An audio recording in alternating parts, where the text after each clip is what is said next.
tous, je vais vous faire un petit unboxing de Warhammer Underworld, les bis grèves, les ghouls qui sont de Sombre Guet qui viennent d'arriver. Donc je vais le faire en deux parties. La première, je vais faire l'unboxing et puis la deuxième, ce sera analyse de la bande et des cartes qui sont avec. Voilà, allez, on commence.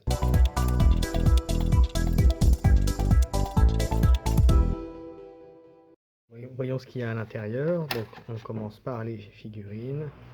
Vous voyez, sont pas mal. Les petites chauves-souris, les ghouls, ouais, on va. Ça a l'air sympathique tout plein, comme on dit. Allez, on continue. Voilà. Les autres. Ensuite, bien sûr, la petite feuille de montage qui va avec. Voilà, donc ça n'a pas l'air très compliqué à monter. Hop. Et enfin, on a les deux paquets avec la bande et les cartes de la bande et les nouvelles cartes qui vont être avec. Donc on va regarder ça plus en détail maintenant pour faire l'analyse de la bande en tant que telle. Voilà, à tout de suite.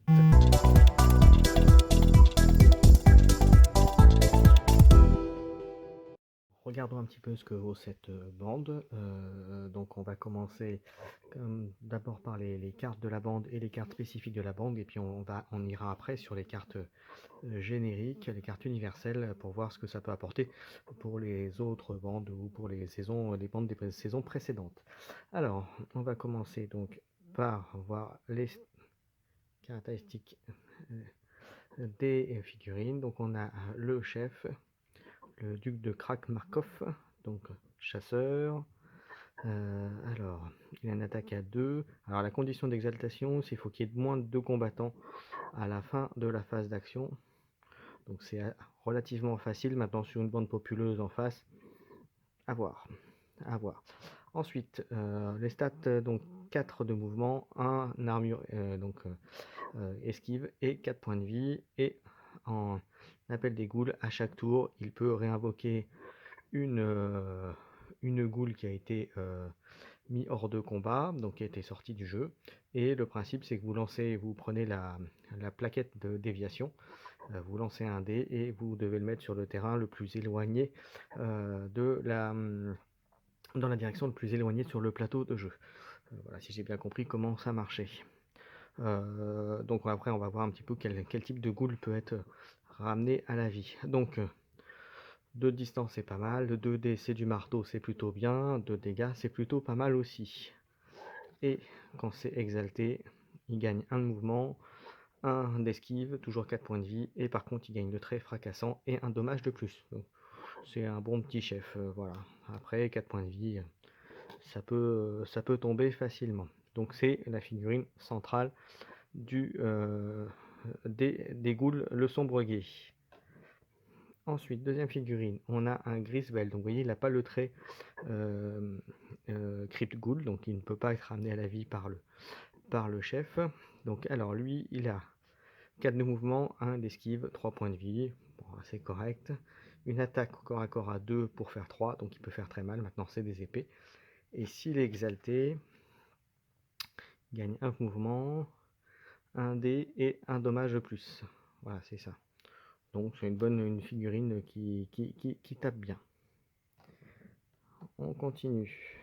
Alors c'est pareil, ce n'est pas une Crypt Ghoul, donc ne pourra pas être ramené à la vie par le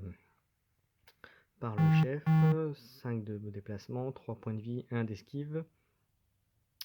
Ça fait une attaque au corps à corps avec 3 dés pour 1 de dégâts. Il ne prend pas en compte les attaques létales. Et on peut pas, ils ne tiennent pas non plus d'objectif. Voilà, et si c'est exalté, ça gagne le trait inévitable, 6 de mouvement et 2 d'esquive. Ça peut être pas mal. Voilà, donc effectivement, on peut pas s'en servir pour prendre d'objectif, mais ça peut aller finir une figurine assez facilement. Ok. Ah, alors la première figurine qui est Crypt Ghoul, donc il pourrait être amené à vie, c'est un chasseur.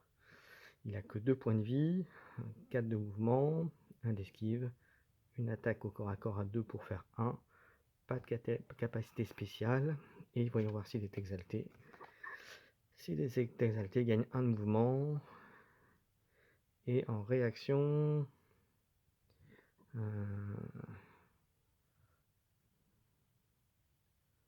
voilà, ça peut être pas mal. Plus 1 de blessure. Voilà, il peut gagner, en fait il gagne des points de vie, c'est ce que j'ai compris.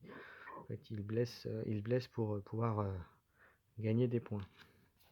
Donc c'est plutôt pas mal. Une petite figurine sympathique qui peut être amenée à la vie, donc ça peut être pas mal. Alors, un deuxième cri de Ghoul, le héros de la nuit, 2 points de vie aussi, une attaque à 1, pas de capacité spéciale quand il n'est pas exalté, 4 de mouvement, et alors lui il gagne moins 1 dé aux actions d'attaque des combattants ennemis adjacents jusqu'à un minimum de 1. Donc c'est plutôt sympathique. Voilà, 2 points de vie, 5. Après, voilà, ça meurt facilement, mais ça peut être amené à la vie facilement. Ensuite, pareil, une Crit Ghoul, donc le Céleri Royal. Toujours 2 épées, 1 de dommage. Et alors lui, sa capacité, est-ce qu'il en a une? Il a inévitable, et c'est tout. Par contre, c'est 4 dés, donc voilà.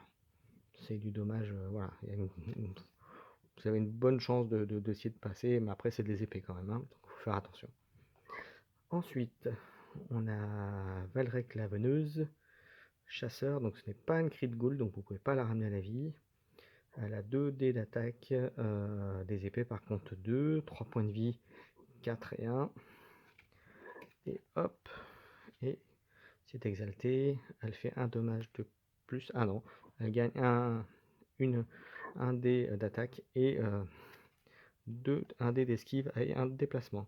Donc c'est pas mal. Donc vous voyez, les figurines qui peuvent être ramenées à la vie, ce sont ces 3 là.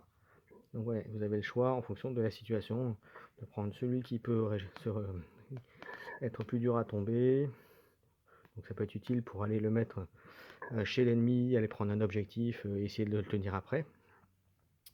Voilà, en faisant attention bien sûr à la faiblesse de 2 points de vie au départ. Et sinon après vous avez celui qui affaiblit l'entourage ou celui qui a grande chance de toucher. Donc à vous de voir celui que vous voulez ramener après. Allez, on va regarder maintenant les cartes d'action de la faction.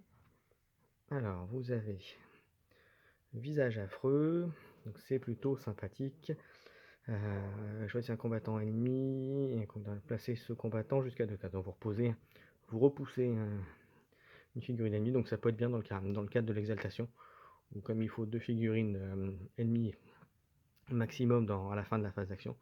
Voilà, ça vous permet d'en repousser, d'en sortir un de votre plateau, et ainsi d'exalter vos figurines.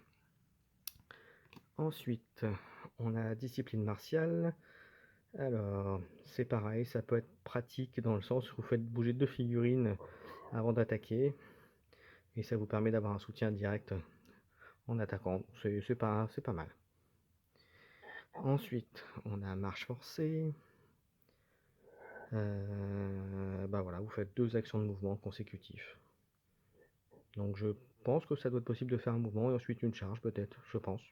Je vois pas pourquoi on ne pourrait pas le faire, parce que la charge fait partie à une action de mouvement intégrée. À vérifier, mais logiquement je pense que ça doit être possible. Ensuite on continue, spectacle horrible.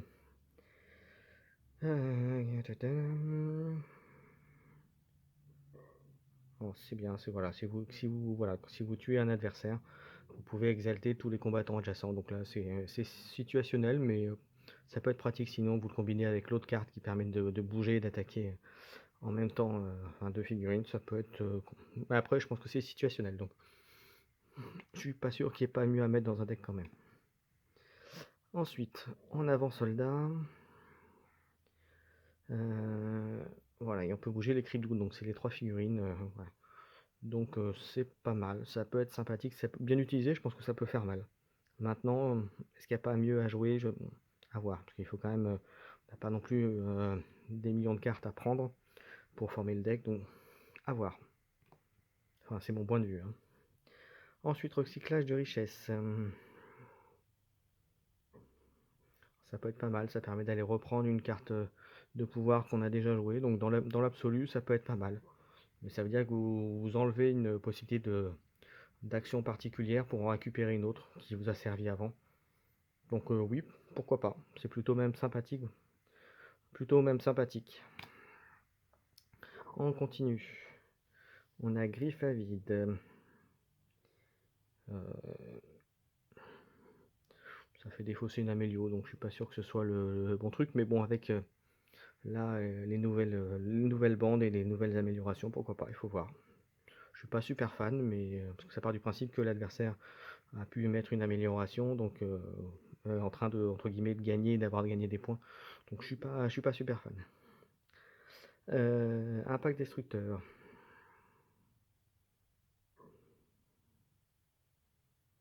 Voilà. Et là, ça permet de défausser aussi une amélioration. Donc voilà, j'ai deux cartes pour contrôler les améliorations. C'est ouais, c'est situationnel, on va dire. À voir. Je suis pas très fan, mais pourquoi pas. À voir ce qu'il y aura dans la méta avec les prochaines bandes. Alors, la puanteur de la victoire. Jouer ceci au cours de l'action d'attaque réussie d'un combattant ami. Alors ça peut être bien, parce que ça peut permettre de bouger une figurine plus vite sur le champ de bataille. C'est pas mal, j'aime bien la carte, c'est pas mal. On continue. Alors, Krach Markov, donc le chef, ça permet de refaire un appel. Donc voilà, au lieu de faire un tour pour amener une Crypt Ghoul, vous en faites deux, en fait, ce tour-là.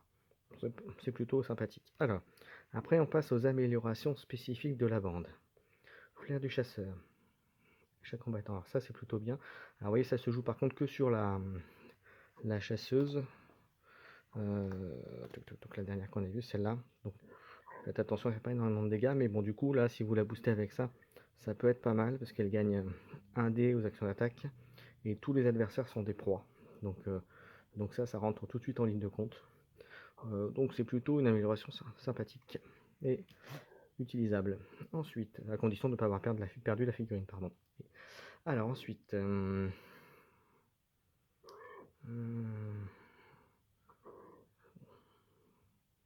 voilà. Ça permet de réduire les dommages que subit une créature.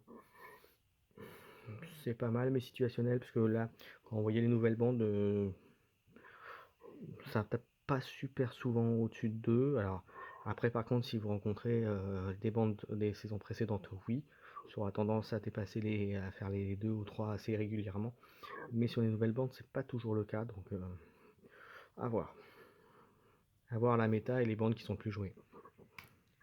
On continue. Lieutenant Ghoul. Voilà, ça permet de jouer un Krach Markov, donc c'est les deux. Enfin voilà, voilà, ça permet d'avoir un mouvement avec un autre Krach Markov. Situationnel. Pour moi, c'est situationnel. Voilà. Puis surtout, c'est des figurines que vous ne pouvez pas récupérer, enfin que vous ne pouvez pas ramener à la vie, donc du coup, je suis pas super fan. Par rapport à la bande en tout cas. Ensuite, arme improvisée.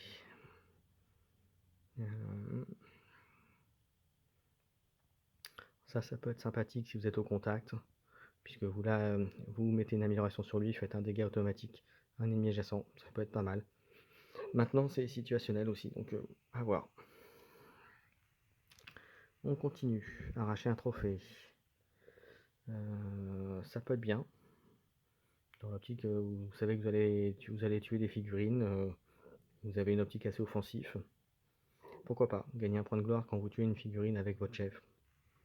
Pourquoi pas, ça peut être sympathique. À voir, à tester comme on dit. Alors, motivation adéquate. Donc ça c'est bien, plus un dégât aux actions d'attaque. Donc rajouter un dégât de façon dans l'ensemble, c'est toujours bien. Donc on va dire que c'est une bonne carte à voir s'il n'y a pas autre chose, mais gagner un dégât voilà, avec les bandes actuelles, c'est plutôt bien. Aura de camp de manquant, donc pour le chef.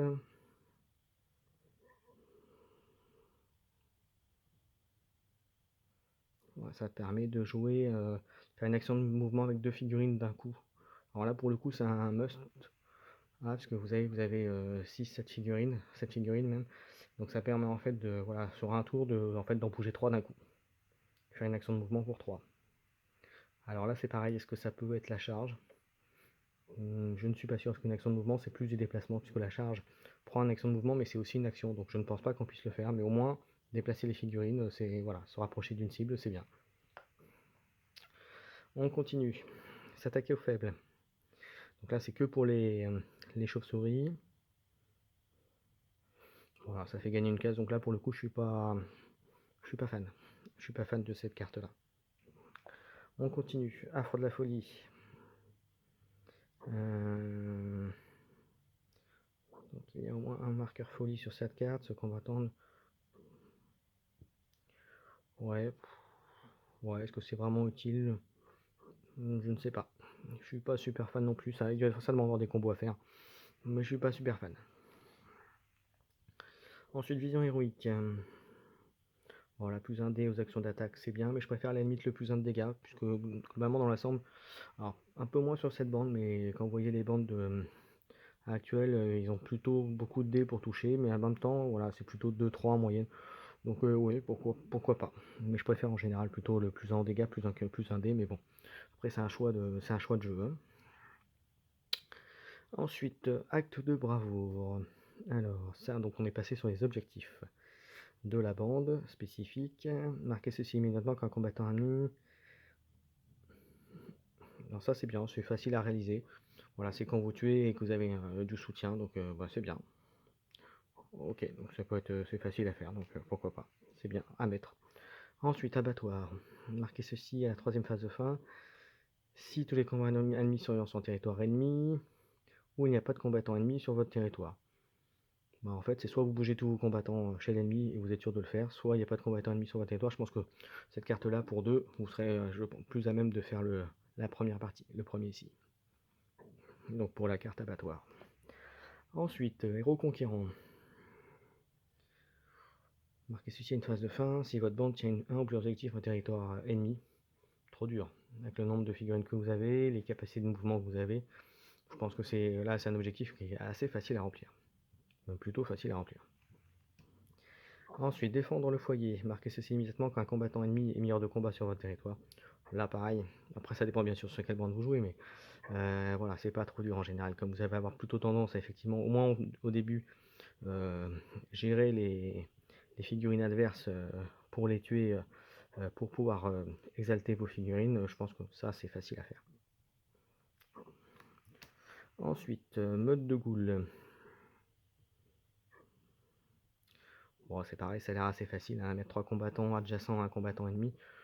Après, c'est situationnel, mais ça peut se faire assez facilement aussi. Voilà. Après, c'est toujours pareil, voir au nom de l'objectif, tous ceux que vous allez mettre ou pas en fonction de ce qui existe déjà. Donc, mais c'est voilà, largement faisable. Ensuite, la gloire de la cour. Marquez ceci à une phase de fin si au moins 3 combattants ennemis surveillants sont exaltés. Là, c'est pareil, c'est pas trop dur. Hein. Vous le faites une fois, boum, c'est fait. Hein. Vous faites une fois, dans l'absolu, tous vos combattants sont exaltés. Voilà, vous réussissez à gagner votre point de gloire facilement. Ensuite, pour le roi. Marquez ceci immédiatement après une activation si votre bande tient au moins 3 objectifs. Là, c'est pareil, c'est jouable. Hein. C'est jouable. On va voir. Pour gagner 2, c'est pas mal. Partez sur une optique de gérer les objectifs. C'est pas super compliqué avec cette bande là. Hein. Entre les mouvements, les déplacements, enfin mouvement, déplacement et gestion de bonhomme, c'est pas super compliqué. Ensuite, stratagème incompréhensible, marquez ceci à une phase de fin si votre bande tient plus d'objectifs que toute bande ennemie. Là, ça peut se faire, mais c'est par contre situationnel. Là, par contre, donc là pour le coup, je suis un peu moins fan. Là, c'est, je dirais paradoxalement, peut-être un peu plus dur. Alors, parce que ça dépend aussi de la bande sur laquelle vous allez affronter. Marquez ceci une phase de fin si vous avez marqué au moins 5 cartes objectifs instantanées à cette partie. Voilà, c'est jouable, mais un peu plus compliqué maintenant, puisque maintenant, vous savez, la plupart du temps, maintenant, on limite à 6 instantanés. Donc, ça veut dire que vous en ayez déjà fait 5 sur 6 et que vous y réussissez à faire. C'est jouable. Mais c'est pareil, ça me paraît un peu plus tendu maintenant qu'auparavant. Ensuite, des bouches à nourrir. Marquez une phase de fin s'il y a au moins moins de combattants ennemis survivants que de combattants ennemis hors de combat. Ouais, si vous avez tué plus qu'il n'en reste en vie. Ouais, bah, c'est jouable. Pas forcément sur toutes les bandes, mais c'est jouable. Contre toutes les bandes, pardon, mais c'est jouable. On y va, continue. Folie contagieuse. Est-ce que troisième carte de manœuvre lors d'un même round? Est-ce que votre troisième carte de manœuvre? Ouais, c'est situationnel, je pense, mais ouais, je suis pas super fan de celle-là. Et démence inconstante, marquez immédiatement après une activation de si votre bande tient. Ouais, c'est situationnel là, instantané. Au tour 1, il vous faut l'objectif 1, au tour 2, l'objectif 2, et au tour 3, l'objectif 3. Oui, donc c'est jouable, mais c'est situationnel. Donc, voilà, à voir. Alors, on va passer maintenant aux cartes universelles. Voilà, maintenant qu'on a regardé les cartes de bande, on va regarder les cartes universelles. Alors, vêtu d'ombre.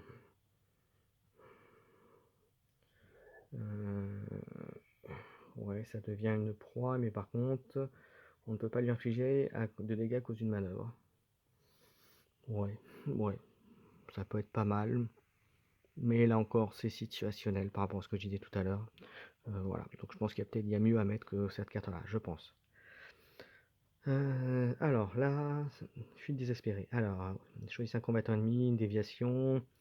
Déviation 4 depuis sa case, poussez-le de 3 cases le long de la chaîne. Si une case où il devrait être poussé ou bloqué, bah, c'est pas mal. Ça permet de bouger gratuitement une figurine. Voilà, c'est plutôt sympathique. Épuisé.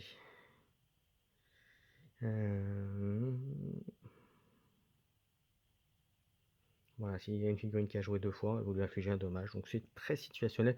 Mais en même temps, quand il y a des bandes, là, localement comme celle-là, qui vont bouger plusieurs fois, voilà, à voir. À voir. Maintenant, les doubles mouvements, quand on voit les bandes actuelles de la saison 3, quand on voit les elfes, ils peuvent ont des capacités de déplacement effectivement multiples. Et je crois que les hommes bêtes aussi. Donc oui, ça peut être pas mal. Ensuite, décret ou destin, du destin, pardon.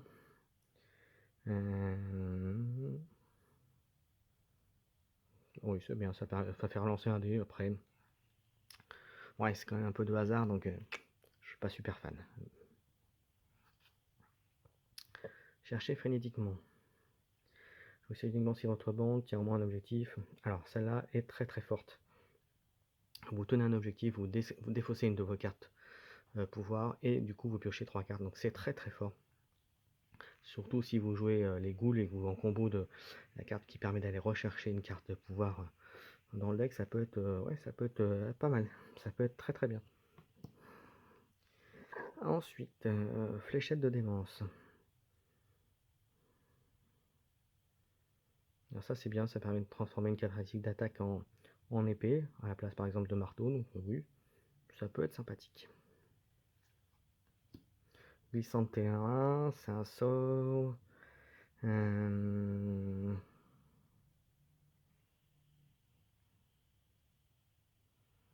ça peut être bien, à voir l'effet de la... Ouais, c'est pas mal. Ensuite, trophée insaisissable. Ça peut être pas mal si vous savez que vous avez une bande qui joue les objectifs, puisque là, en fait, vous déplacez 2 fois une case objectif. Alors, ça peut pas aller sur une carte fatale, mais vous pouvez l'éloigner ou le déplacer, en l'obligeant en tout cas de faire un mouvement pour aller dessus. Donc, oui, pourquoi pas.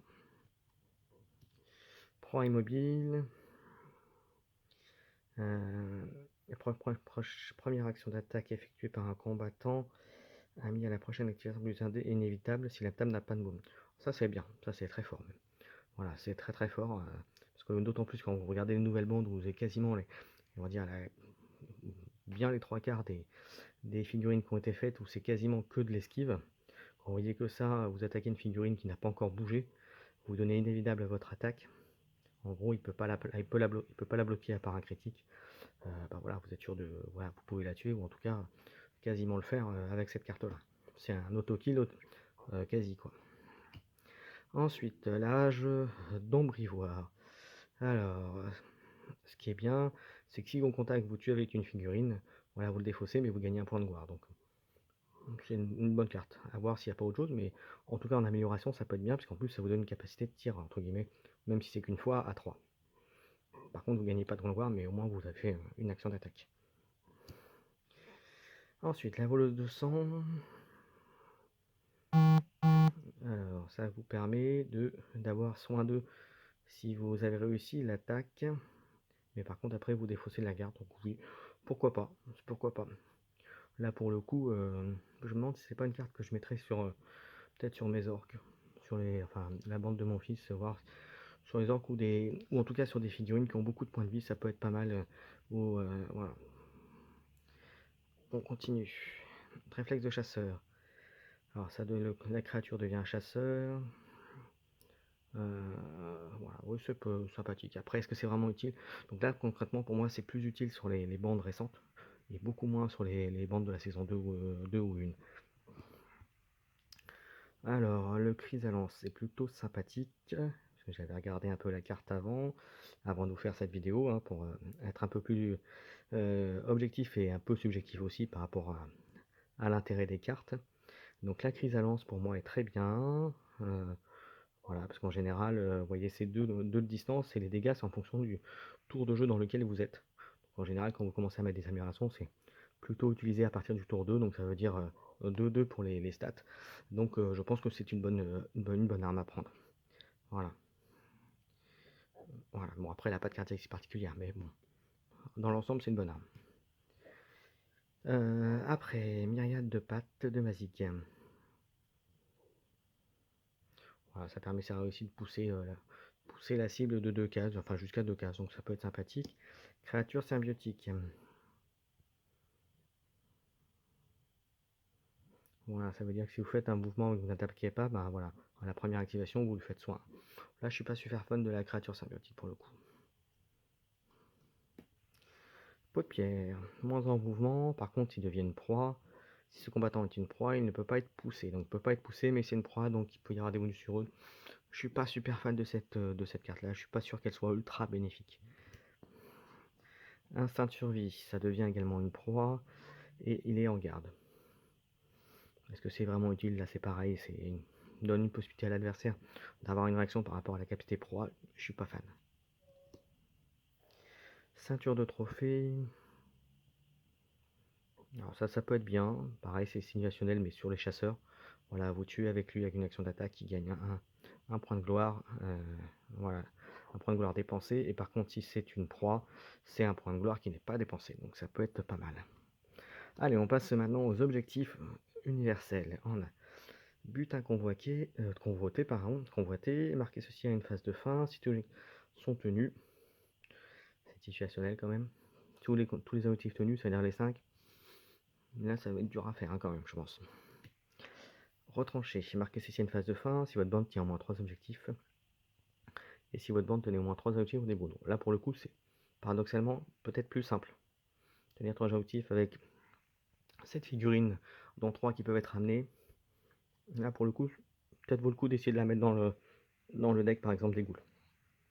Voilà, pour les autres bandes, voilà, c'est jouable aussi, mais situationnel, à mon avis. Ensuite, frappe décisive. Marquer ceci immédiatement. Alors là, c'est assez facile à faire. Voilà, défense 2, mais ça veut dire que c'est un objectif que vous aurez pas tout de suite, parce que défense 2, ça veut dire qu'il faut déjà que l'adversaire souvent soit exalté. Donc, ouais, c'est un immédiat, mais je pense qu'il y a peut-être mieux à mettre en termes d'objectif. Ensuite, le chemin vers la victoire. La phase précédente. Voilà, ça c'est, par contre, c'est voilà pour les bandes un peu agressives. C'est un chemin vers la victoire, c'est un objectif qui m'a l'air assez facile à faire. Même s'il faut tuer un ennemi et quand la bande tient 2 objectifs, ça m'a pas l'air super compliqué à remplir comme condition quand même. Hein. Après, bien sûr, tout dépend de ce qu'on affronte et ce qu'on joue, mais c'est un objectif qui est largement faisable. Ensuite, mêlée. Voilà, ça c'est un groupe de 4 combattants mêlés. Immédiatement situationnel, quand même assez situationnel, même si maintenant il y a des situations que, notamment avec les ghouls, qui vont faire un peu de réaction dans le regroupement, mais là situationnel. Conquête rapide. Alors, accessible immédiatement après une activation si votre bande tient au moins un objectif en territoire ennemi et au moins un objectif en territoire ennemi. Alors là, pour le coup, c'est un instantané que je mettrais très facilement chez les ghouls, puisque avec, vous savez, quand vous faites la réapparition de la ghoul, avec le, la plaquette de déviation, bah, vous pouvez très vite vous retrouver chez l'adversaire et pouvoir remplir ça. Bon, après, il faut voir le nombre d'objectifs, mais c'est largement jouable. En tout cas, pour les ghouls, c'est faisable. Ensuite, la bête est morte. Voilà, si un chasseur met un leader ennemi ou une proie ennemie, là pour le coup, pour un instantané, ça me paraît quand même très situationnel. Faisable, hein, mais situationnel. Après, ça dépend des bandes aussi. Hein. Il y a des bandes qui ont beaucoup de chasseurs. Je pense notamment aux Embêtes ou aux elfes, en tout cas pour l'instant. Mais pour un quand même situationnel, je suis pas super fan. Alors, la grande chasse. C'est soit un chasseur avec 3 amélios, soit 3 chasseurs avec une amélioration. Oh, là, pour le coup, c'est faisable. Si ou c'est faisable. Donc voilà, à voir. Et jusqu'à la fin, marquez ceci une phase de fin. S'il y a plus de cartes dans votre pile de pouvoir, s'il n'y a plus de cartes dans la pile de pouvoir, pardon. Ouais, c'est dur à faire, ça veut dire que vous en jouez beaucoup et que la fin, mais en même temps, ouais, pourquoi pas. Après, il y aura certainement des combos à faire, par exemple avec les anciennes bonnes pour piocher un peu plus. Oui, oui, pourquoi pas. Moi, je pense que c'est un dernier objectif qui peut être faisable. Voilà, bah, écoutez, j'ai fait le tour de la bande, des sombreguets, de leurs cartes spécifiques et des cartes universelles. J'espère en vous donnant un petit peu quelques avis sur les cartes. Alors bien sûr, ça ne regarde que moi, ça n'engage que moi. Il y a certainement des choses qui ne sont que vous pourrez, voilà, que vous aurez certainement un avis différent peut-être sur certaines cartes. Après, c'est vrai que je ne les ai pas testées non plus, donc je ne m'en rends pas compte, hein, donc il faudra tester ces cartes-là. Voilà, bah, j'espère que ça vous a plu. N'hésitez pas à mettre un petit pouce si vous avez aimé, à mettre vos commentaires sur vos avis sur ce que j'ai dit par exemple, hein. Voilà, n'hésitez pas également à vous abonner si vous aimez ce que je fais. Euh, et puis bah, voilà, je crois que j'ai fait le tour pour aujourd'hui de ces sombres guets, de ces ghouls. Et on attend avec impatience les suivantes. Voilà, à bientôt tout le monde.